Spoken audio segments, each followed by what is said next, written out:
I can't hear you. I don't know if you can hear me.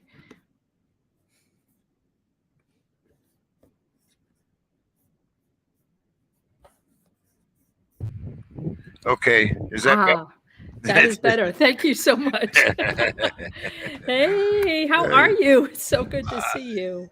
I'm doing fine. How are you doing? I'm I'm sweating very bullets well. out here in California, but Oh, I know. You have the it's, heat we had. It's even hotter than it was here in New oh York. man, Damn. hey, it's 6 o'clock and it's still 90 degrees.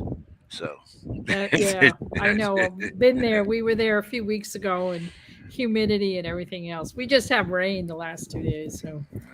hey, but at least we had the beaches here in San Diego, so that's a great Yeah, thing. that's not bad. And it's not as hot as LA, so No, no, no, no, LA no. is bad. Yeah, yeah, Yeah, and humid, nowhere as close to the ocean. I mean, yeah, yeah, uh, yeah. but yeah, but we do have a lot of things to talk about since the last time that we were on the show. We sure do. We got uh, like serious big events coming up. yes, we do. Yes, we do, and we've had a few here in the past. Yep, yep. Just last night and a couple of others. But very sad note for the world of boxing. A gentleman from very close to my hometown. He's from Warren, Ohio. I'm from Youngstown, but Mr. Ernie Shavers passed. Yes, I saw that just a few days ago. Yeah, if you remember, Ernie had a camp down in Warren. Mike ended up buying it at one time, I believe, and Bone Pressure Smith had the camp also. So Hmm. it's but it's I guess it's the passing of the guard, but you have to look back upon some of these guys that gave us some of their greatest moments in the ring, and were very true to the sport of boxing. Absolutely right. And it also for us, these are fighters from our youth, and we're not so young anymore. We Yeah, know I'm them from looking. back in the day. Yeah, I'm looking. I'm like, Jesus, has it really been that long? I mean, Exactly. Ernie's only 3 years older than I am. I mean, it's like, Yeah. It's a you know, little humbling to be sure. yes, Real sir. humbling. Yes, sir. Yeah. Yeah. Um, what do you think about what's going on here in this heavyweight division? There's Usyk, we got Fury, we got Oh, Joshua. Joshua. Oh, uh, Joshua. Oh, my poor baby Joshua. Jeez. and, What was that? Lordy. is Oh, Deontay coming back? I mean, Deontay, I think he's ready. I think he is going to try to do something. I mean, you had Ruiz and last night, and I don't know that AJ, that was pathetic. I have to say, first of all, the fact that his team told him he had it in the bag in the third round was crazy. I don't know what fight they were watching or what drugs they were taking, but that boy was he AJ was nowhere near anything in the third round. So they did not do him any favors. I, And I didn't see a fight plan. I saw nothing except, oh, I'm gonna like not do what I did last time, but I'm really not gonna have any sense of what I want to do here. And he got outboxed, out punched, out everything. And then that behavior at the end and the fact that his team just let him do that was outrageous. There was no governance. Well, never mind that Saudi Arabia had zero governance. I mean, you had the prior fight of what with a 4 minute round. Please give me a break. I mean, it was just pathetic. It was really the whole night was horrible. The mismatches were horrible, and then you had that fight, and the fact, And yeah, you really had a chance to do something good for boxing and Yes, yeah, I mean, it was the first time you had women boxing in the I know. Emirates. And then You to know, have, Ramla Ali, who was a really good boxer, young in her career, but she's the real deal here. And to match her with someone who just says, "Oh, no mas," in the first round after one knockdown, give me a break. Like, well, I got my money, I'm done. It was an insult to her and her ability and what she needed. She needed 8 rounds. She yeah. needed that because she's a good fighter and she deserved that. And so the whole card was a letdown on all the fighters who put all that work and effort in. And then at the I really had a big problem with that. I wanted to talk about Ramallah Ali though. Yeah, Uh, Romlin, she's Wonderful great. story. Wonderful story. I just happened to come across it in Ring Magazine just before the fight, really. Yeah, yeah. Tom Gerbasi wrote about her. Yeah. Yeah, yeah. But wonderful story. And as you said, someone that appears to be the future of boxing. But what, She but is. what can you do after? I mean, The whole thing. as a promoter, do you just I, scrap this? I don't know. I mean, because Eddie Hearn knows better, right? He does better fights. He does better cards. So that's why the whole thing kind of left me really perplexed. Ramla Ali, as you say, she has an incredible story. She's an immigrant from Somalia. She's made a life. She's an unapologetic, positive Muslim in a country that has its issues with people who follow the Islamic faith. She came to Saudi Arabia. She was the first professional woman to have a fight there. She was able to fight it in normal boxing togs. She didn't have to put a hijab on or anything else. So, I mean, there were so many positives to what that story was, even though the day before the Saudi government, had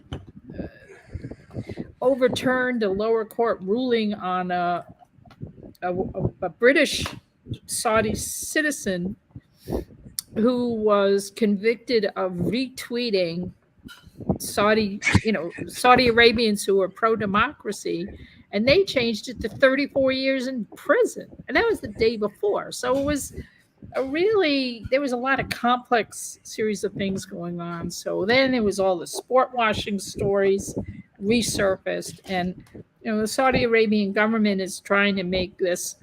They're looking to the future to say, listen, we know the oil runs out.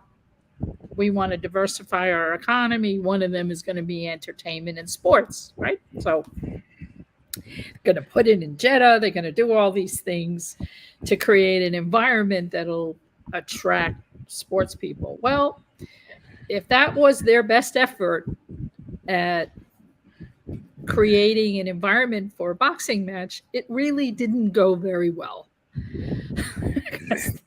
There No. was zero governance. It wasn't even, it was some Dubai commission for boxing. And we already know that they're terrible because we've already lived through bad boxing in Dubai when Kinahan, the criminal, was trying to do it. So now you got Eddie Hearn making a deal to do boxing in Dubai, UAE. We'll see how that all works out. So they have a lot of work to do to become, Vegas or Atlantic City or Madison Square Garden. But Oh, most definitely. you know, I don't. please, Like you said, I mean, there's not a real commission in place. there's There's, nothing. and like you said, if this is an example of the best that they have to offer, then I think It's not ready for prime time. to say the Listen, the fight itself, it wasn't promoted till a week before the fight. Okay, So a week before, we still really didn't know when it was going to be on DAZN. It wasn't even listed No, on their schedule. Okay. The only thing we knew for sure was that Ukraine would get it for free. That's all we knew. that's all we knew. So, as I said, and I know Eddie Hearn is trying to do something out there. I get it. He does a lot of interesting things for women's boxing. I give him credit for everything that he's done and for what he's trying to continue to do. Is he like, warm and crunchy, warm and feely? I don't think so. He doesn't have to be. But if they really, if they're serious about taking, Middle Eastern money to develop boxing or, a place for boxing, they got some work to do, and they better start getting some pros in there to show them how to do it, because the way that they have put together that fight card was terrible, and the Yeah, I mean, management of it was terrible. you would have expected much more from Eddie Hearn, knowing, I mean, it's not like he's just, put a shingle out last night. No, and that's what makes me believe that there were other things going on that we don't know about. I just can't believe that it was that shoddy as only his operation. I think there were other things going on in terms of who had ultimate control over that. Um, and Well, look at, you just knowing the politics of yeah, the Saudis, and yeah. as you mentioned, the events the day before and whatnot. So, um, I'm not sold on the future of boxing in the United Well, no, Emirates. I'm not either. And there's the other side of it is, and your viewers. I'm not sure what your viewers know or don't know about what's going on the amateur side of boxing. But elite amateur boxing is a disaster right now because Well, AIBA, who is now IBA, is run by this guy named Kremlev, who's a Russian guy, not even his real name. Another whole really sordid story seriously, I there. mean, come on, Serious. really, I mean, I then, know. So, and all their money comes from bum, Gazprom, okay, which is the biggest energy company in Russia. That money is going away. What's going to happen then? As it is in the 2024 Olympics in Paris, IBA has been kicked out of managing the process. It's going to be done by a special committee of the IOC. And for the LA Games in 2028, guess what isn't there? Boxing. boxing. And the chance of it's actually coming on the list gets smaller and smaller as the days go by. Now, there was an election, there was the attempt at an election to put it, for new leadership at IBA. A guy declared that he was going to run, and Kremlin said, no, you can't run against me. And he just put himself back in. So IOC was not very happy about that. Okay, so now there's supposed to be another election, and there's also this talk of, well, okay, when the Russian money goes away, who's going to put in money? Well, who has money right now? UAE and Saudi Arabia. So I don't know, from the fan into the fire. I mean, never mind that they were literally IBA was caught um, fight fixing in the 2016 Olympics. I mean, you cannot make this stuff up. So I don't know. I just don't know. Yeah, Olympic boxing is in jeopardy. I don't know what are these amateurs going to do. Well, it's a problem because right now in the United States, USA Boxing has a very robust program for elite fighters who come up through the ranks and win the nationals, and then they go off and they compete internationally. And even without the Olympics, there are international tournaments every year. You know, the same way that you have soccer Yeah. tournaments for whatever, skiing. So there are these international tournaments, and this year or last, I guess, yeah, was the first year where they were giving money to the winners. P.S. Do you think those winners have seen their money yet? Mm, no. Okay, that aside. So, uh, USA Boxing pays for people to go to these events. They live and train in Colorado at the Olympic Center. They make their, they earn a living doing training out there. I mean, they have a whole livelihood. And for women in particular, like a woman like Christina Cruz, she opted to just win the national championships every year because she made more money as an amateur with USA Boxing than she ever could have risked to make as a professional fighter. Well, now she's turned pro, and has she had a lot of fights? No. Okay, she was proved right. So whether or not US, without the Olympics as that huge carrot, will USA Boxing continue to put the effort? Because they get part of their funding from the American Olympic Committee. If there's no Olympics, there's no money, right? What happens then? And as you know, for boys and girls, the Olympics is it, right? I'm going to go for the Olympics. Well, if people are not going to be able to go into the Olympics anymore, what is their incentive for doing all that effort? Oh, I'll win an international trophy. Okay. Uh, and it's devastating for women in particular because it's the incentive, it's the legitimation of the sport that happened in 2012, and then the incentive has been enormous. Out in California, you have the beautiful Brawlers program up in Pacifica.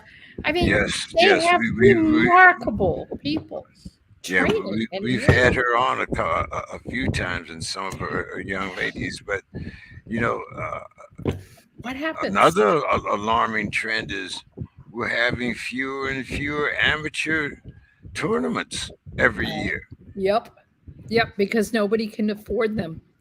They can't afford the money that it takes. So then you have like WBC who's saying, okay, with their Greenbelt program, they're starting to pump some money in to these clubs to help sponsor amateur events. But, it doesn't take the place of national programs. I mean, what happens in India, as an example? India has an extraordinary boxing program. They had the great Mary Kom who won multiple Olympic gold, medals, and has had a movie made about her life. I mean, she's this remarkably important figure in India. Um, take the Olympics away, what happens to that program? And in particular, the pride and the opportunity that this offers remarkably poor young girls who have come into these boxing programs with the goal of winning amateur awards, winning tournaments, winning Olympics, being in the Olympics as this extraordinary goal, and really changing the lives of these women in ways that we don't even have the opportunity to fathom. We know that boxing has always been a way out of poverty, but there's poverty and there's poverty. There's there's the way Yes, women live in a small village and okay, living in East LA or Bed-Stuy. Okay, different different magnitudes. So I don't know the answer. I wish I did, but I know that, as I said, the WBC for one is expanding their interactions with national organizations across the world internationally to sponsor events, to offer prizes, offer green belt, like little mini green belts to winners, providing gear, for these programs in places that can't even afford that. But it doesn't take the place of national institutions. So I really have concerns for what happens in the future, and the fact that this corrupt organization has so totally destroyed amateur boxing is just it's criminal. And they are criminals. I mean, we know that. Yeah, yeah. So that's really nothing. Literally criminals. Yeah. Well, it's boxing. Yeah, okay. Interesting press conference. Clarissa Shields and Savannah Marshall.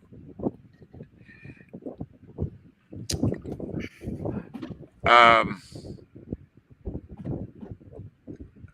how far back does this rivalry really go? And is this a legitimate rivalry, or is this one of those staged rivalries? Well, when Clarissa Shields turned 17, she had already won the Olympic trials in the United States for middleweight, and was one of the three original Olympians, along with Queen Underwood and Marlon Esparza. As part of the leading up to the Olympics, she was in an international tournament and was defeated by Savannah Marshall. At that point, it was Clarissa's only loss. And as I said, she had literally just turned 17 and was on a world stage, the likes of which she had never seen. She lost. She was able to go to the Olympics anyway because of the way that Olympians are chosen from each region. And they did not fight each other in the Olympics, but Savannah Marshall was knocked out in her first fight or two, and Clarissa Shields went on to win the gold medal and proceeded in her amateur career to ever only have one loss, and that was to Savannah Marshall. And at the end of her amateur career, she had won 2 gold medals, the first American boxer to have ever done that to this day. She then turned pro, and as a professional, never faced Savannah Marshall. There had been talk of it, and actually Savannah, when she left, when she turned pro, she originally was with Mayweather out in Las Vegas, but didn't really get to fight much when she was with him. And then she went back to England and eventually signed with Boxer and had a career there. I don't think they particularly like each other, but I don't know that they necessarily. I mean, Haiti, it's not like they're going to shoot each other or anything. I mean, they're very different. Be careful what words you use. You know. And I mean, look, Savannah Marshall's a working class girl from Newcastle, and Clarissa Shields from Flint. But they're both really good athletes, and they both love boxing. And rivalries, look, when Katie Taylor and Amanda Serrano fought, there was very, very, very, very minimal rancor between them, because their fight was like a state of grace. Now, okay, coming up to it, there was a lot of crap underneath the covers, but never between the fighters. And even during all the pressers leading up to their battle on April 30th at Madison Square Garden, there was really no rancor. It was a little bit of crap from like, oh, it should be 3-minute rounds, which was disingenuous at best, because it was never going to happen. But that was it. That was the extent to it. Otherwise, it was a love fest on boxing terms. And this is different. You've also got Michaela Mayer and Alicia Baumgartner, who reportedly really don't like each other. Really don't like each other, yeah. Yeah. I mean, that's what everybody's saying. I don't know one way or the other, but Clarissa and Savannah certainly have gone a few rounds, yelling at each other. We'll see, the proof will be in the pudding. You got a boxer versus a KO person. Okay. Savannah Marshall's a decent fighter, and she's very strong. But Clarissa Shields is a really good fighter, and she's really and strong. she's really strong. She's really freaking strong, you know. And is she a KO artist? No, that's not how she fights. But that doesn't mean that she can't go. She can't be in a fight with a KO person. She's done it. You know, the thing is about Clarissa is she has fought literally the best women in boxing, right? Uh, People who've had, you know, belts for 1,000 years. She's fought them and won. And she's always said her hardest fight was actually her debut bout against Franchon Cruz. That's whoever hit her the hardest. I love So, Franchon. and I do too. You know, she's my queen. You know, so that's her hardest fight was Franchon, and Hannah Gabriel's put her down for the first time for with a flash knockdown, but she was never going to beat her. It was a flash knockdown. Boy, did she learn from that. She's never made that mistake again. I mean, that's the thing about Clarissa. What I appreciate about her as a fighter at this point is she's really matured. She's patient. She's fast. She's sharp, and her IQ is through the roof. She just sees it coming, and she's confident, you know, and she does very rarely makes a mistake. So we'll But see how Melissa, that goes.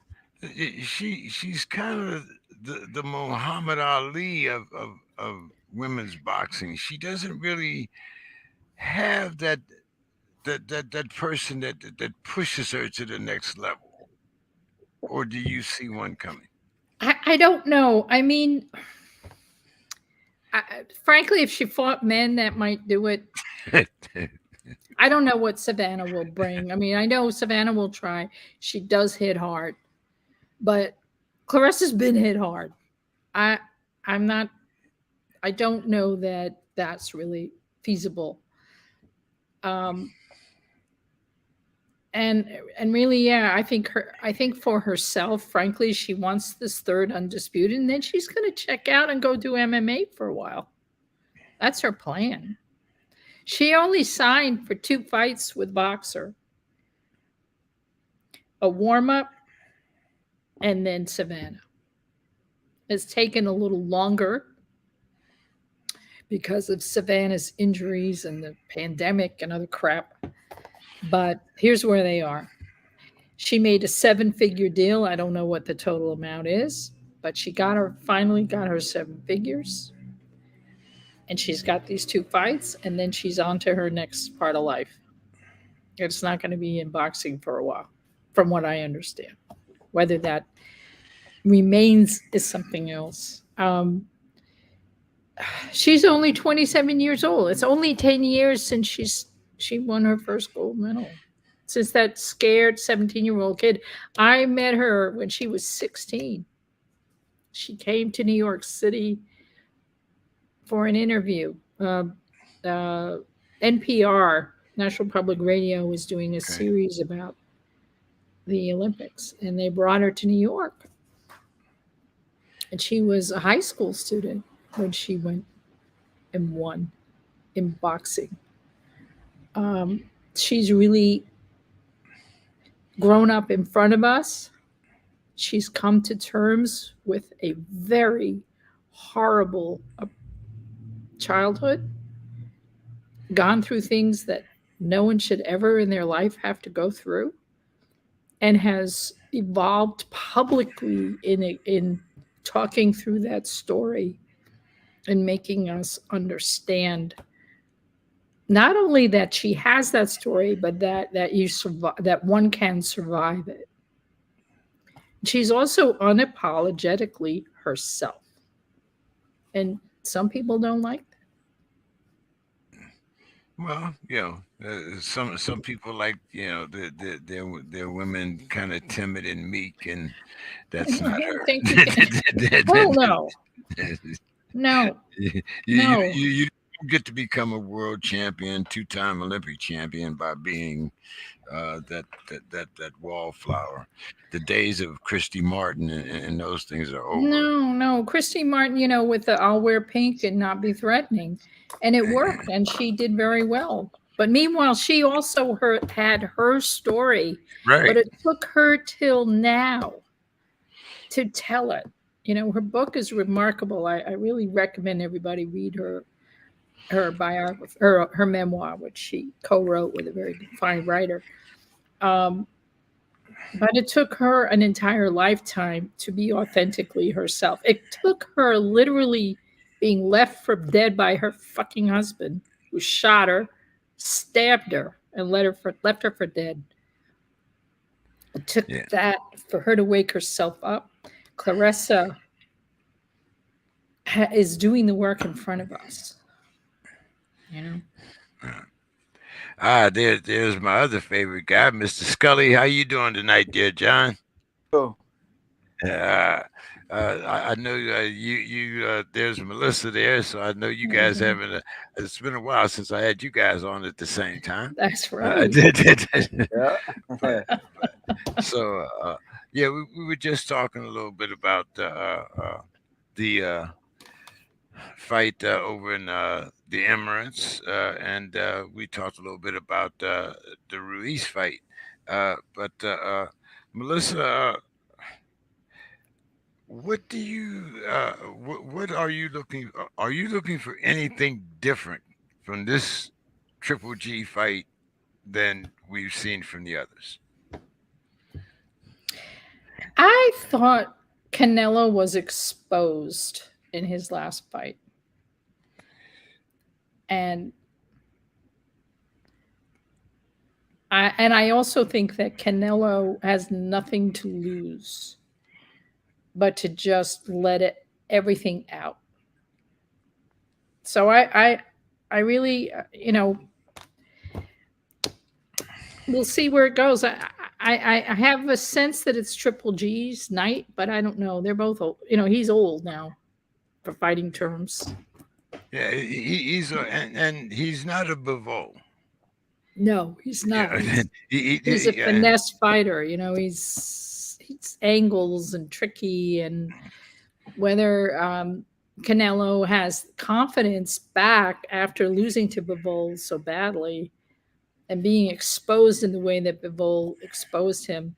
On the other hand, the guy was tired. He did 4 fights in 1 year. I don't know why the hell he felt he needed to fight Bivol then. He needed a break. But, you know, fighting is fighting, and you do what you think you're going to do. Um, I'm surprised that this fight is happening, to tell you the truth. And I don't really know what the real interest is going to be in watching it. I don't know that they're really going to get the eyes on this fight that they think they're going to get. I don't know. I'm more interested, frankly, in in Saturday the 10th, when you've got a really strong all female card led by Savannah Marshall and Clarissa Shields as the main event, and then having Michaela Mayer and Alicia Baumgartner go at it as the co-main, and a really strong, card of prospects, mostly British because it's a British card, but some really strong prospects underneath, showing where the future of women's boxing is going to be. And I'm really looking forward to that. I'm looking forward to that fight night. I am looking forward to those two battles. There's been some great women's boxing lately. Just Saturday night, Natasha Jonas uh, picked up unified with a WC belt. She already owns the WBO super welterweight. She picked up the WBC super welterweight in a terrific fight against Patricia Bergholt, who's a Swedish fighter, really good. Had walked into there with a 15-0 record.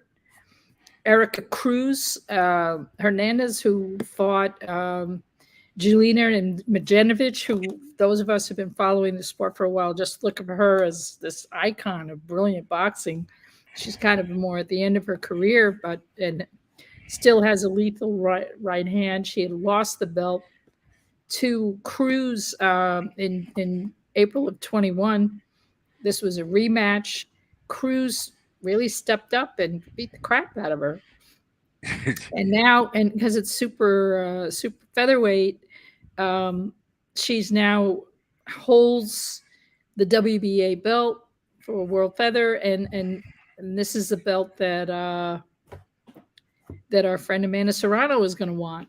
So she's setting herself up for possible really big unification bout with Amanda Serrano. So that's going to be interesting to watch at the featherweight division.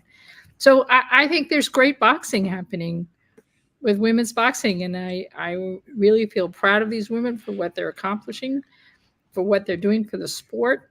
And I just that's what I'm interested in watching right now. I'll tell you the truth. For instance, there was the PBC card. I don't watch it anymore. There's no women on the fight card. I don't want to see it. Sorry. It disinterests me because you're denying some really terrific fighters an opportunity to show their stuff. And the fact that in the United States you still can't see women fight, it's just ridiculous. The fact that we've given it all away to England is just crazy. And we gave it all away. This opportunity. Who's fighting there? 3 American women are fighting and 1 Brit. And where are they fighting? They're fighting at the O2 in London. Why? Because the Brits put the money up, not the Americans. Well, Michaela Mayer is there as a top-ranked fighter, but it's not their money. It's the British money. So give me a break. well, it's going to be very interesting to see what happens to the amateur level. Scully, Yep. we're going to definitely talk a lot about that, and of course we have Chocolatito, the trilogy. Hmm. We're going to talk about that. And Melissa, I want to get you back on after the Savannah Marshall fight. So Yeah. I'm already going to be hooking you up for that. So why don't you give us your final thoughts? Any Sure. projects in the works? Yes, actually, I literally just signed a contract a week ago for a second book on women's boxing. I'm going to be it's has the working title of The Promise of Women's Boxing. Women's boxing, and it'll cover the last 10 years of the sport from the Olympics in 2012 till now, uh, to really sort of go in depth into what impact the Olympics had and what the changing landscape of promotion has had, switch to streaming services, impact of social media, all these various aspects, as well as really um, delve into the lives of some of the more elite fighters and how they have come along and promoted themselves to land into a much different place for women in fighting. So I'm really excited about that project. All right. Well, we'll talk a little bit more about that, and we'll go over that Clarissa Shields fight. And as always, take care of yourself, and we appreciate you as always. Thank you so much, JK, and so great to see you, John. And you Take too. care. Bye bye. All right. Bye bye. All right. Mr. Scully, how have you been? Pretty good. How are you? Um, I was all right until I watched the Joshua fight. Yeah. Hmm. And I'm like, John, what the hell happened? I mean, no fight plan. I mean, did, did I miss something? Well, I've said it many times. I said it before the fight, maybe to you. I forget who I was talking to, but I was saying like, people, and they've made this mistake before. Like a guy makes a change of a trainer to a big name trainer, and everybody goes, "Oh, he's with so and so now. He's gonna do this and he's gonna do that." And I'm like, "No, he's not. He's not gonna do anything. He's one fight is not enough time to make this huge difference in a fighter. It takes time." And I literally knew you were just going to see what you saw. I mean, it's very clear to me. It takes time to develop with a fighter and to test him out and to test certain strategies and things like that and make a change. And like I always say, when the reality of the situation really kicks in, the fighter is going to instinctively go back to what he knows, and that's what he did. He fought. There was no big change. It was not a new man. He was the same. The same, and he's good. Josh was good, but Usyk is a It's different better. breed. He's a different breed. Yeah, he's a lot different from the guys that Joshua used to fighting, and not only that, he has one of those styles that makes fights. Right. Yeah, for sure. He's got a difficult style, and it's just the way it is. He's got an it factor. He's got the agility and the moves and the elusiveness and the unexpected punches and the combinations. He puts punches together. He's not your average heavyweight. And the thing is, in this era, in any era, when you get used to having a career of fighting people who are basically at the same tempo. Most of the heavyweights fight at a very similar tempo. And then you get this guy, and he's all over the place, and he's just elusive, and he's energetic, like a much smaller man. He's going to give you problems. And you trying to come out of that comfort zone is going to cause you more problems than you probably realize. And I think that's what's been happening in these last two fights. Do you think that Robert should have gotten a tune-up fight for him first? I mean, like I say, it's hard to just go from one fight to the next, and you're with a new trainer and he's going to do all these things. I mean, they've never been in a corner with each other. So Robert, you have the fact of the matter is, like, you could be with a fighter for 6 months, train this guy for 6 months, but on fight night, he's not the same guy that you've been training in the gym with for 6 months. He reacts differently. He's a different person. He responds differently. And it would have been wise to go through a fight and get acclimated to that. And we live in a really terrible era. I'll say that. Like, we live in an era where fighters don't fight. If a guy fought 3 times in 1 year, people would be like, wow, he's really staying active. What does that mean? You're supposed to fight 5 times in a year, at least at this level.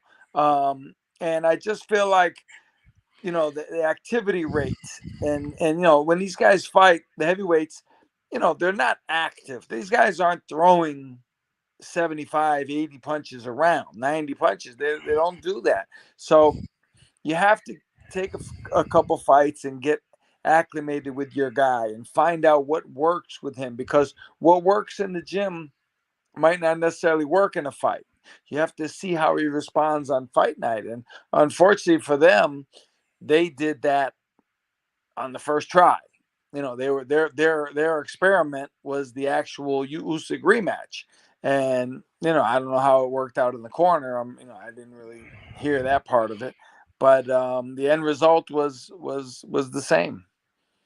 Yeah, so it's let's go to last night's fight. Mm-hmm. Uh, Ruiz and um, Ortiz. Yeah. Um, what did you think about uh, the way that Ruiz came out? Do you think that now, and I'm not going to say that he doesn't take his career seriously, but Yeah. it seems like it's an up and down with Ruiz. You Right. you you don't really know which Ruiz you're gonna get. He's it's not that he's not a decent fighter, and it's not that he doesn't put a certain amount of butts in seats, but there's no consistency there. What did Right. you think? Well, I think in this era, especially with heavyweights, uh, the fact of the matter is their bodies generally, in most cases, reflect their level of determination and dedication to the sport. Now granted, back in the day, you had a guy maybe like Greg Page and a few guys that were big, probably a little overweight, but they could carry, they could bounce, they could get on their toes. But if you're a heavyweight and you obviously have more than 10 pounds of excess fat, like if a middleweight had 10 pounds of excess weight, extra weight that he could lose, people would, they would be like, oh, look at this guy, he's lazy. Like this guy, he can't even get the weight off. He didn't even bother doing that. But now these guys, you give them a weight limit, no weight limit, they can weigh whatever they want. Subconsciously, they're going to find a justification for not coming in optimum shape. And, I feel like if I was training a guy, even as a heavyweight, I would say, listen, we've got to get in optimum shape. Now, you don't have to be Holyfield. You don't have to look like a bodybuilder, but you've got to look like you've done something. You like an 8-week training camp. From my experience, an 8 weeks of training and running and doing what you're supposed to do and eating right, you're going to see a difference physically. You're going to see a change in the human body. So if we're not seeing that with these guys, then something's wrong. And I can remember being in the gym with a top heavyweight back in the day, a championship level guy. And I remember going to the camp, and I was saying to myself, because he had a high level trainer, and I remember saying to myself, this is going to be good. Like, I'm going to learn some stuff. I'm going to see what these guys at this level really do in the heavyweight division. And I have to say, I got there and I watched the champ and I watched his Hall of Fame trainer train. And I'm like, I train my guys 10 times harder than this guy does. Like, these guys didn't do anything. They just went through the motions. And I think a lot of the guys are doing that, especially at the heavyweight level. And it's showing. We're not seeing that energetic 12 rounds of action. You remember when Ali and Frazier fought, Joe worked. He was intent on working, and he was active for 15 rounds. I don't see too many guys today that could do that for 15 rounds, 12 rounds. Most definitely. But I'm going to just kind of change subjects here really quick, because we did have one of our heavyweight legends pass. And I was wondering if you had any experiences with Mr. Shavers. It's funny. Whenever, to this day, whenever I meet a fighter, I'll talk to the guy. Hey, how you doing? And I'm looking at him, and I'm friendly, and we're meeting, right? But in my mind, I'm always thinking, I'm sizing him up, and I'm always thinking, could I reach this guy with the right hand if I had to? And when I met Ernie Shavers for the first time, I met him. He's the legend, and he's the biggest puncher ever. And I'm looking at him. Yeah, Warren, Ohio, man.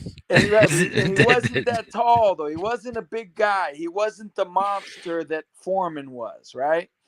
So when I met him for the first time in 2001 and in Oklahoma. And I'm looking at him and we're talking. And we have a mutual friend, so we had something to talk about.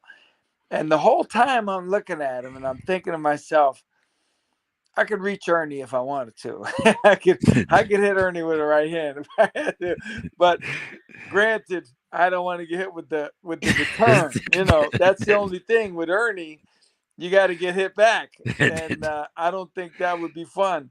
Everybody I know says, he's the hardest puncher, and Ali said it, and all these guys who boxed with him said it, and I'll take their word for it. He's probably, you look at his record, like his knockout percentage is phenomenal. I'm surprised more people don't talk about his knockout record. you know, his percentage is astronomical. It's really amazing. Yeah, Ernie had opened up his camp down there in Warren, which is only about 20 miles from Youngstown. And then you had Bone Crusher Smith there. I think he bought Ernie's camp after Ernie sold. I think he sold it to Bone Crusher, and then Bone Crusher sold it to Mike, I believe. Okay. Yeah. Um, but yeah, just used to be remarkable. Some of the guys that you'd see going up to Ernie Shaver's camp, man. You know, the guys that but like you said, the guys were a lot more dedicated to the sport back then. I think, uh, Yeah. and you had, I think, much more competitive bouts. And then you had the guys, hey, Ernie Shavers, Michael Dokes. I mean, you had all those guys that were just around, that you could absorb knowledge from and listen to stories. I mean, so I think things. I think we've gotten away from that rich history of boxing that we used to have, Right. and uh, and now even more alarming. John, what the hell is going on with the amateur ranks? Are we going to have Olympic boxing, I mean, we're having less and less tournaments. What is going on Well, with the uh, amateur part of our sport? I'll tell you what's going on. As of right now, I was just informed the other day that as of, so where are we at? We're at 2000. So the next Olympics, whatever it is, whatever 2024 20 is 20. Okay, so then the one after that, 28.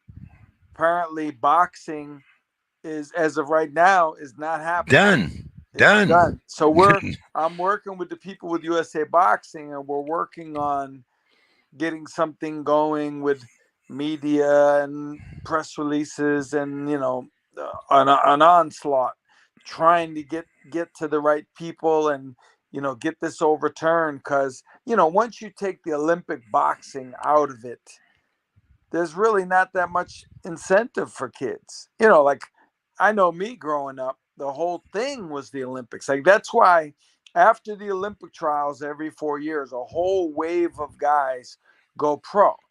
The reason is because they all waited for the Olympics. That everybody wanted to try and make it. So now with no Olympics, there's going to be no, push to do that. And it's going to make it much easier for people to influence kids to turn pro much earlier than they should. And not only that, John, but I mean, we've had, like kids, we've watched them from the time that they were 8, 9, 10 years old, growing up in these programs. Right. We don't even have. I mean, if I might be wrong, because you're a lot closer to this than I am, but it seems to me that we have taken tremendous steps backwards in our programs. We don't have nearly half of the amateur programs that we used to have.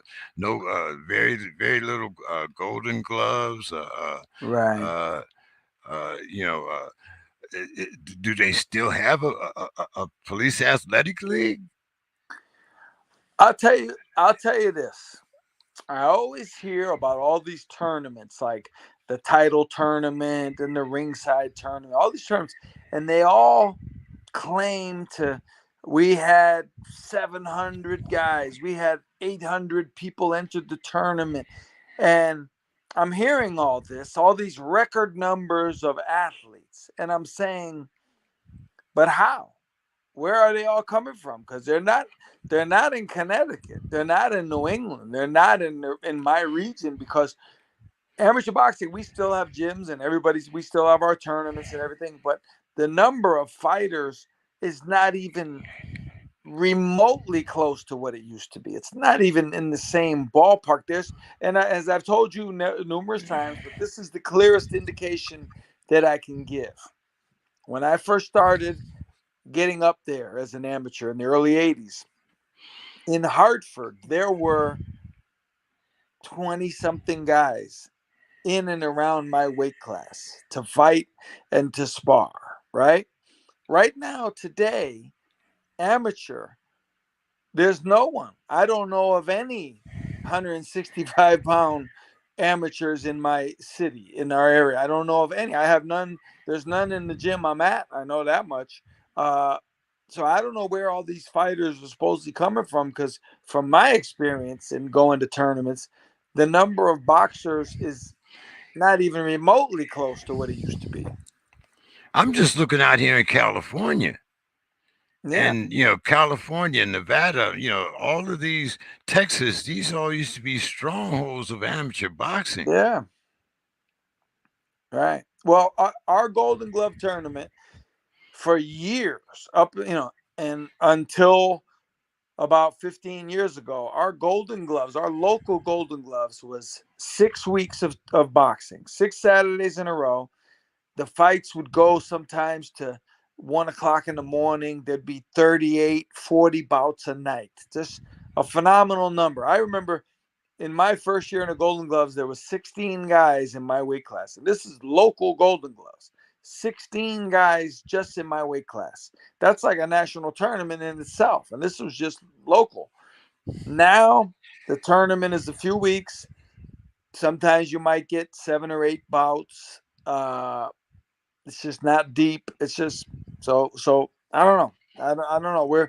We've regressed, and I think it's like that all across the country. I don't think there's any city, state, region in the America that can say we're better than we were in the 80s.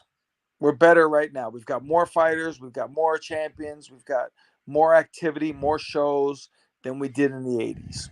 I don't think so. No, I I definitely agree with you there. So Right. then, what is the future of our program and of youth boxing? I mean, something has to happen. What happened back in the day, it's almost like, and I don't know if I'm on track or not, but it's almost like, and I've said this for a few years with a lot of different things, it's almost like there's too much stuff going on with the internet, and there's too much interest being diverted with the kids. They have so many more things to do. Now, I came up in a very good era. The timing of me being born coincided with Muhammad Ali, Sugar Ray Leonard winning the Olympics, the Rocky movies, Howard Cosell, George Foreman, Larry Holmes. I was in that mix. So I had, you know, things to draw my interest. The Rocky movies. The Rocky movie came out at the perfect time. Now we're not going to have the Olympics. We're not going to have the superstars. Now you see guys, you don't even see them really until they're already big time fighters. You're not seeing, back in the day, we used to watch guys like Bobby Ches and Alex Ramos, their beginning stages in preliminary fights on bigger cards. Now you're not going to see that. I just think the formula is wrong. I think the formula and the method of building these guys is not going to be good, and it's not going to be conducive towards reaching out and snatching up new kids to join the gym. And uh, when you look at, uh, we've always talked about, the best fighting the best and all that. Those days also seem to be gone out the window. Right. I'll say with Spence and Crawford, right?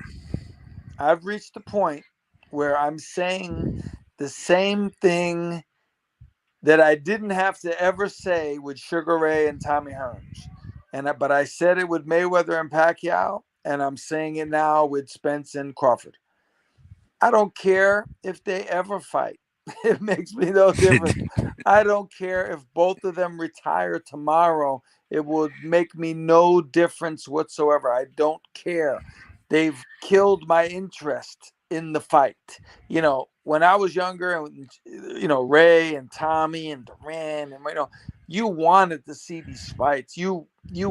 Everybody wanted to see these fights. People who didn't even really watch boxing wanted these fights. They knew that they had to happen. I can remember when Tommy and Ray fought the first time and Holmes and Cooney were about to fight. I can remember so many kids in my school who weren't really boxing fans, but they knew what those fights were about, and they knew the magnitude of it, and they were looking forward to it. Now, I find it hard to believe that some kid in Arizona in a high school is talking to his friend, hoping that Terrence Crawford fights Errol Spence. I just don't think the vibe is the same. And I think a lot of people are like me, where they're getting turned off by this. You got to beat around the bush and you got to wait 3 or 4 years. And I think it's almost like people are saying, I'm not going through the Mayweather Pacquiao thing again. They fought 5 years after they should have. And whereas Ray and Tommy fought right when they were monsters, that the Right. elite, you couldn't get better than those two. You couldn't get better than they were. And they fought each other, and they fought like dogs, pit bulls. And I just don't see that now. And like I say, I don't care. And I'm friends with a few people that are involved with them, no disrespect, but I don't care if they ever fight. Makes me no difference at all.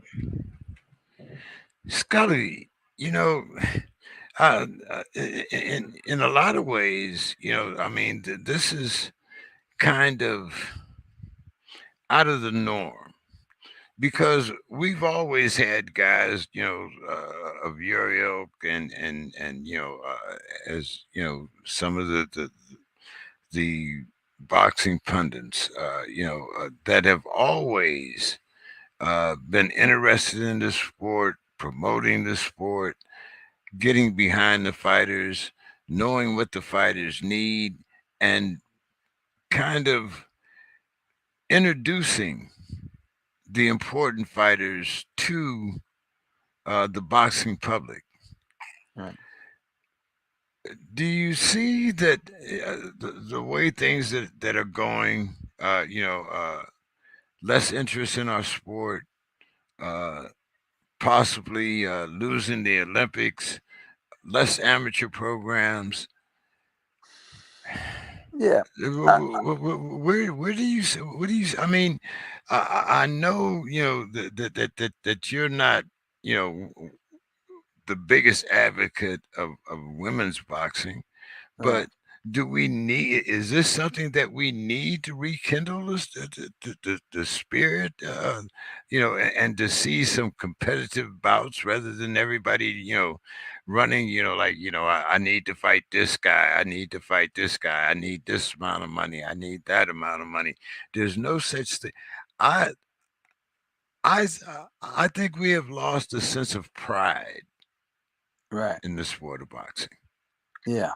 Well, you don't see too many guys talking adamantly like Hagler did, where it's about being the best. And Ray, they wanted to be the best and they wanted to prove it, and it meant everything to them. And they wouldn't give up their titles. They wouldn't relinquish it. A guy relinquishes the title. And it's just I always remember, I brought this up before. I love the story when Archie Moore fought Rocky Marciano, and he was the light heavyweight champ, and they fought for the heavyweight title, and he dropped Marciano early, but he was getting beat up, later on, and they wanted to stop the fight, and he told the ref, he said, "I'm a champion too. You got to let me go out like one." So Archie was saying, I think I'm probably going to get knocked out, but you got to let that happen. You can't stop this on the stool. I don't stop on the stool. And he went out and he got knocked out.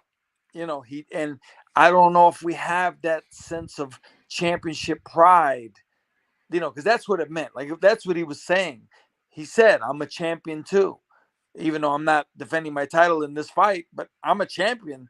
You got to let me go out like one, And now these guys are, you know, they're not going out like champions every time. Some of them do. There are guys, but I'm saying, I think as time has went on, the the the idea of the championship of the world has been lost. People don't. We're in the last remnants of that mentality. You know what I mean? A guy who would say that, like who would say that in this era? You got to let me get knocked out. I'm a champion. I can't quit on the stool. Who would say that? Who would do that? Now they'll say, "Oh, I live to fight another day." Yeah. That's what they're going to say. Live to fight another day. And so we get influenced by things. We don't have. Now we have some, but I'm saying as a general rule, we don't have the warriors. We're not the warriors anymore. We're the businessmen more than anything. And like I say, guys will say, I'll live to fight another day. And, they'll even justify it. They'll say, oh, that's crazy. Get yourself hurt for what? You got to come back. Whereas guys before, Ali, I always say Ali, in the fight with Frazier, the first fight, the 11th round, who's going to make it through that round today? Who's going to do what Muhammad Ali did? Forget the 15th round. The 11th round was the round where Ali got destroyed by Joe Frazier, and he made it through. Who's going to make it through that round today with that mentality? I don't know if we have that mentality. I think most guys take a knee in that round. Yeah, that's and boxing used to be the one sport where we always, you talked about the guy that went out on his shield. You talked Yeah. about the guy that put every last ounce into it. Hey, you look at someone who would have endured a Chuck Webner beating. Right. Right. For sure. Yeah. I mean, it just doesn't seem to be the dedication that we used to have, and I don't know. Here's what I think is. Here's what I see. I'll tell you what I see, and this is little by little by little by little by little. It takes over. I see less and less. You don't see the Kronk gym anymore. You don't see Tony Ayala Sr. training people. You don't see those types of gyms. You don't see the gyms where the sparring is as good as Hey any man, fight you'll ever see. it's 3 o'clock, man. I got to go and pick up my smoothie from Jamba Juice. Right, of course. You Yeah. don't see the mentality in the gyms, and I always talk about mentality. I talk about it to my fighters, I talk about it to my personal training clients. You've got to have that mentality, and I don't think we have, as a collective group, I don't think we have that mentality anymore. I remember Milton McCrory telling me how when they would spar in the Kronk, especially if it was two good guys, top ranked guys, everybody would crowd around the ring, and they would cheer and chant and bang on the ring apron for somebody to get knocked out. You know what I mean? Like, and he said, when you went to the Kronk, whether it was Milton or Tommy or some regular guy, you knew you were fighting for your life. And if you didn't feel like fighting for your life that day, you didn't come to the gym. You stayed home.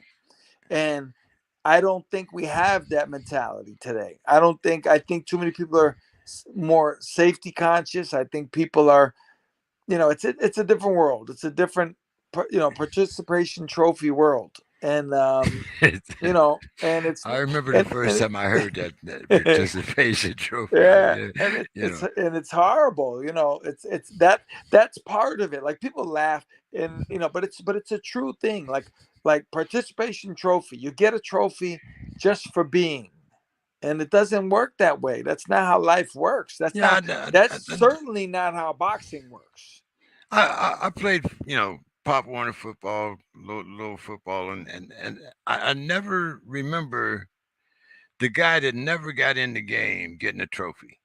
I Right. mean, yeah, uh, Yeah. and I think is are we too soft Yes, we're on too soft. Yes, we're giving I guys, didn't even get that out. I didn't even we're get giving everybody trophies. You know, when I used to do my amateur shows, I would give the winner a trophy and I would give the loser, because that's what he was. The guy who didn't win was the loser. He got a medal, right? So you right, knew right. walking out of there, you knew you could stand at the door and go, he's a winner, he's a loser. He's a winner, he's a loser. Because that's what you are. That's the reality of it. Whether we don't give you a trophy or give you a one that's 6 feet high, we know who you are, you know, But and John, you've got to know who you are. our kids have such egos. I mean, you can't let them get hurt anymore. Right. Right. Yeah, you you you have to protect them. Right. You have to make them feel like they're part of something. Right. You know what? I talked to you about this before one time, and I guess they did away with dodgeball, right? They did away with dodgeball like in junior high schools, right? Let me tell you, at my junior high school, LP Wilson in Windsor, Connecticut, if you wanted to get 40 or 50 boys to stay after school, all you had to do was say dodgeball Dodgeball. 10 minutes after school. And you know who stayed? The real ones stayed. If you knew you were soft, you went home. You didn't want to play because you were going to get brutalized. And that's the reality. That's the reality. Something in our development has to be reality. You can't teach kids that everybody gets to play, nobody gets hurt, everybody gets a trophy. You can't teach them that because that's not life. That's not corporate America. That's not the way things work. And in my school, I was there every day. We played. I was there and I took some horrible hits in dodgeball, but I gave some horrible hits. And I had guys that I wanted to get back, and I came John, back the next dodgeball. Wednesday because I wanted to brutalize somebody because Yeah. that's life. I mean, not just dodge basketball. A pickup basketball game Yeah. after school. Right. You couldn't play. Look, if you weren't good, you couldn't play. They would tell you and that made you say, you know what? I want to I go got to home get and better. I want to be good. Thank you. I want to be good enough to play because otherwise, in my current state, I can't play. The rules of the game tell me I can't play. So that's life. And now we're just skating everybody through. We're letting everybody play. We're letting everybody feel like a somebody. But sooner or later, you're going to meet the reality of life. And if you're not prepared to dig down a little bit, you're going to get crushed. And you know what you're going to say about your mother and your father and about your teacher? You're going to say, They why didn't didn't you prepare me. why didn't you prepare me? Why didn't you prepare me? You prepared me for nothing. You prepared me for zero. And that's why I think in the gyms today, our gyms are too clean, they're too family friendly, they're too calm, they're too everybody gets to play and all that stuff. We had certain, when I was coming up in the gyms, you knew who the best guy was. Everybody knew who the best boxers were, right? And the most vicious, right? And you either did one or two things. You wanted to spar with them because you wanted to become a man, or you avoided them and you didn't box with them at all. And but at the end of it, that shows you who you are. Like nobody has to tell you because you go, man, I didn't want. I'll give you an example. There was a guy when I was an amateur named Andre Skeeter, and he was the boogeyman. He was the beast of our area. He knocked everybody out. He's vicious. I made up my mind at 16 years of age, I've got to fight Andre Skeeter. And I didn't want to fight Andre Skeeter, but I had to fight Andre Skeeter. And I knew that. I knew as a boxer, if I don't fight this man, I'm never going to go anywhere in this game. I might as well just quit. So even though I didn't want to, I fought him, and I went for the fight. I searched it out and I got it. And I fought him. I lost a split decision. And it was one of the best things ever happened to me. I proved that I could survive with this guy and I could hang with him.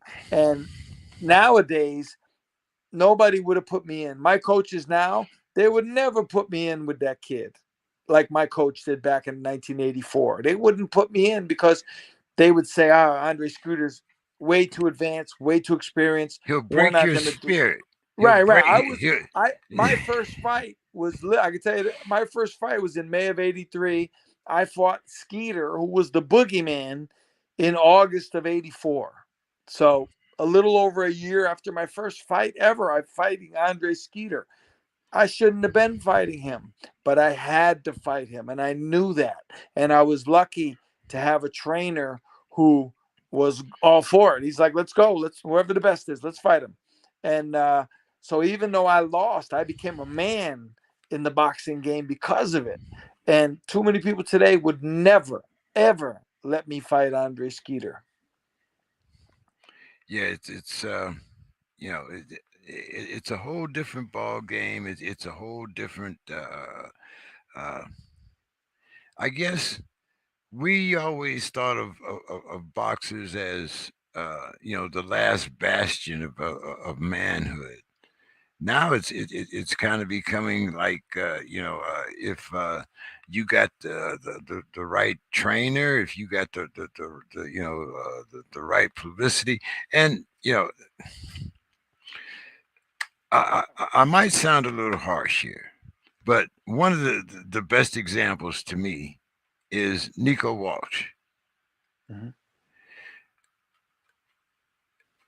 I don't think that he would be in a that he would contemplate putting himself at risk because of that reputation and because he knows that he can get fights and make money without having to take that type of risk that you took early in your career.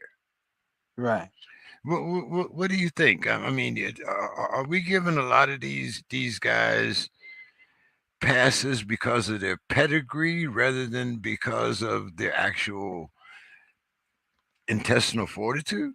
Well, that's the unique thing about boxing as far as compared to other sports. There's guys that you can choose. They're chosen ahead of time. We're gonna latch on to this guy. We see something marketable. Whereas like, in a game like baseball, the Yankees are marketable because they win generally. They're good teams. In team sports like that, if you win, you're marketable. If you win, you're good. And whereas boxing, it's like a show. It is a show. They even call it, they call them show. They don't call them cards. They call them a show. And so you've got to build up certain guys. And but the beautiful thing about boxing is it all comes out in the wash. You know what I mean? In the end, no matter what, and I've been saying this for years, and I always try to warn fighters. I say, when you turn pro, especially if you're a hot shot, don't get too excited about your walk-in music and your trunks and your manager and your strength coach and your masseuse and your 22 pound headdress all and all of that, being on the poster, being in the newspaper, being the man, having the girls driving by your house wanting to see you now, right? Don't get into all that, because the fact is this: if you can't fight at the end of the day, if you're not a rough and tough, mean individual willing to come through what is professional boxing at its core, it's all for show. It's all nothing. It's going to mean nothing. And at the end of it, now some guys prove to be all that and more. They're the showman, but when it comes down to it, they can fight also. They're good. But I don't. That's why I don't. When a guy comes up as a young, even a good amateur, and they turn him pro, and they say, "Oh, this guy's going to be great." And this guy, I say, you know what? We'll see. We'll see. I haven't seen anything yet to tell me if the guy's going to be great, and I'm not going to know till he's in a war and he's really having to dig down and prove himself. It's that kind of game, and so I don't get caught up in the show and the pre-fight interviews and all that kind of stuff because I've seen it too many times where it didn't pan out like they thought it was going to. Yeah, most definitely. What's the latest on Arthur, John? I'm hearing it's probably going to be a January fight in England, but I don't know for sure. I haven't been locked in yet. Um, Seems like we're doing should we say import? Have we lost the American market for boxing? I'm seeing more and more of our fights. I mean, even those the United Arab Emirates fight that was a debacle. I mean, that I don't. I'm not sure what happened there, the politics or whatever it was, but. Uh, John, what is next for our sport? I mean, I'm not seeing the quality of fights that we used to have. Right. Well, it seems to me, and I was thinking about this the other day. It's funny. When's the last time you saw two contenders in a 10-round fight, go at it like war, like two top guys in a 10-round fight? Nowadays, you only see two top guys in title fights. They fight for world titles.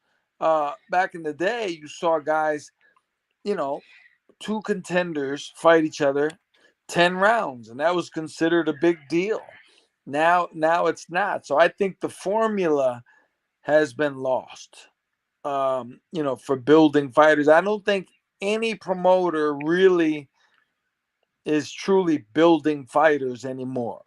I don't think, I think they're pushing them through and hoping that their, natural ability and what they already have kind of, and the marketing can push them onto that stage so they can make money.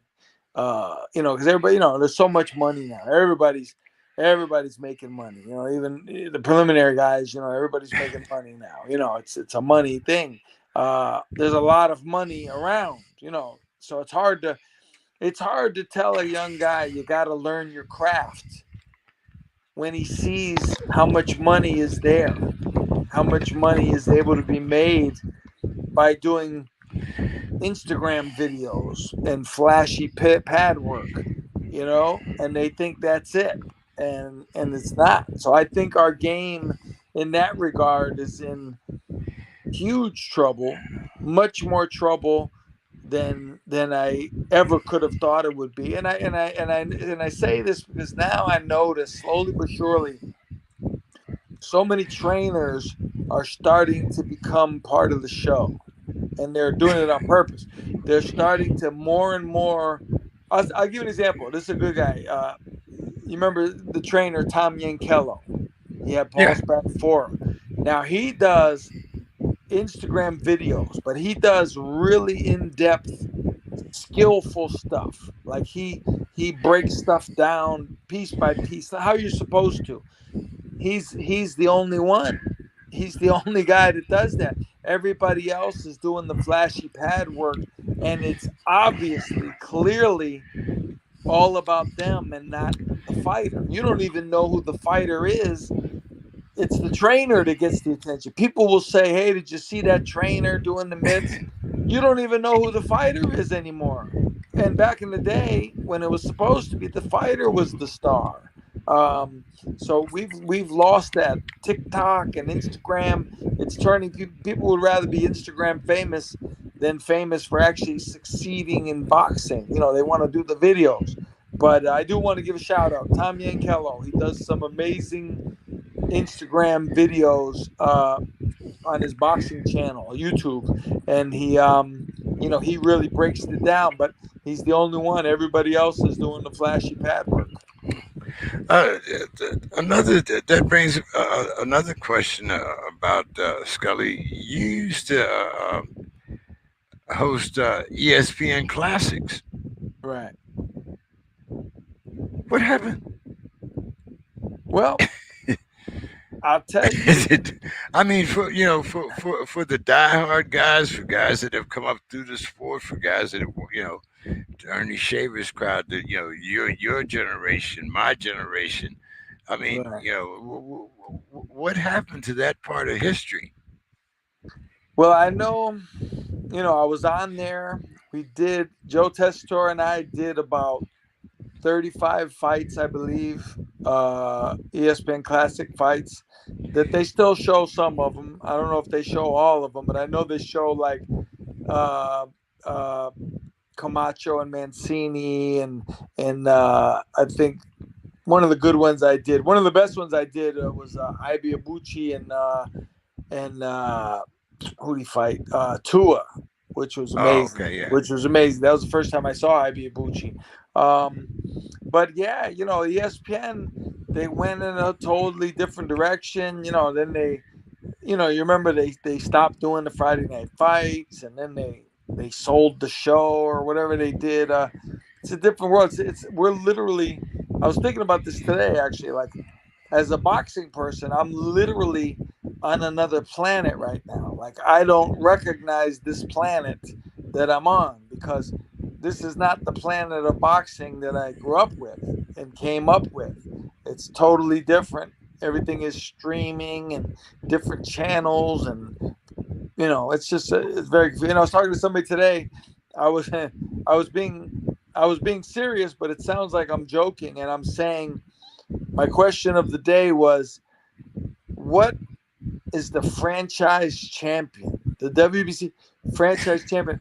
What does that even mean? Is there anyone? And I have not gotten an answer. I don't know if there's anyone on earth who can tell me what that means. Does that mean you're the world champion? I don't know. So I don't recognize this world that I'm in. Yeah, it's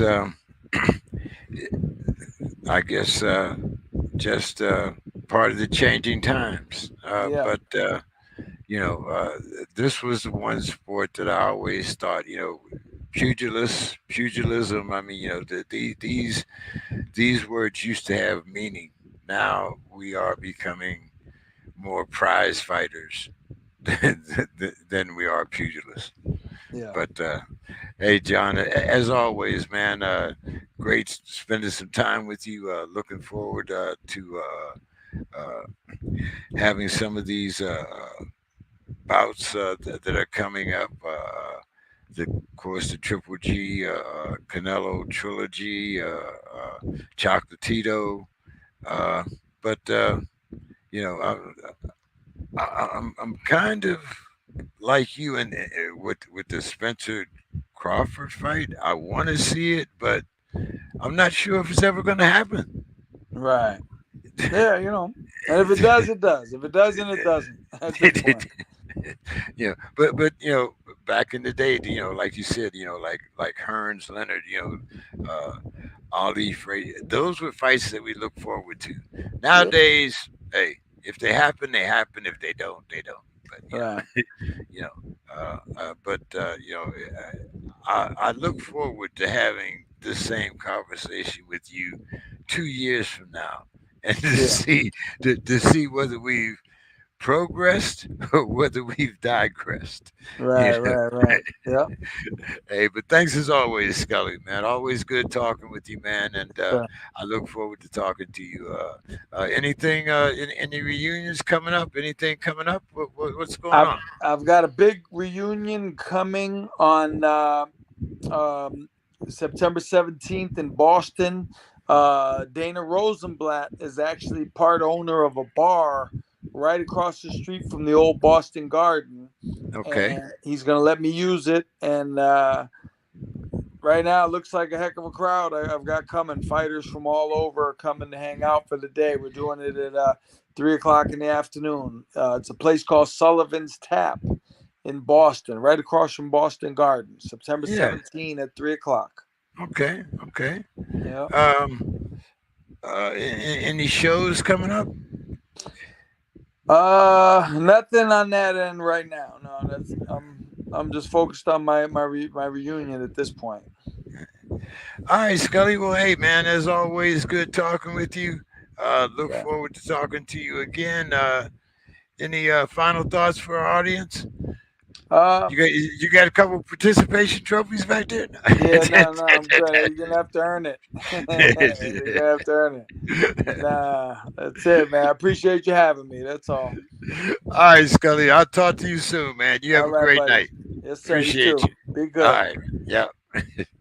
uh, we were hoping to get Mr. Ford on tonight from Minneapolis, and we'll try to get him and Sir Boxing on